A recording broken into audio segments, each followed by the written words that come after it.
两只傻鸟落在了电线上。这酸爽的感觉竟然这么刺激！小乌鸦碰了下猫头鹰，说有那么一瞬间，它感觉自己都会飞了。好家伙，这怕不是脑子短路了吧？突然又是一阵电流来袭，酸爽的感觉让他们直呼真哇塞！奇怪的举动引来了一只鸽子，耐不住好奇的他连忙询问。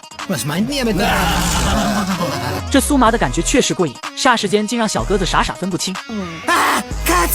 眼看小鸽子也被电坏了，明明是只老鼠，你非说它是一只猫。小乌鸦当即决定帮它清醒一下。然而就在他们嗨得正欢时，突然小松鼠凑了过来。被这么一点，小松鼠的脑子也短路了，竟感觉自己会飞了。三只笨鸟顿时就傻了眼，这也太刺激了吧！它一定是一只飞鼠。没想到这边的讨论还没结束，那边小松鼠一溜烟又窜了回来，手里还拿着最喜欢的大坚果。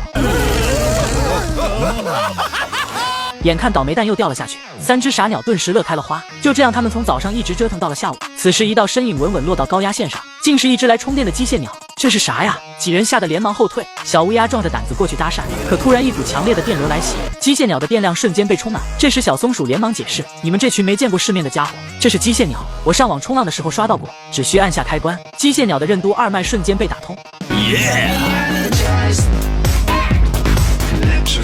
好家伙，原来这就是科技改变生活。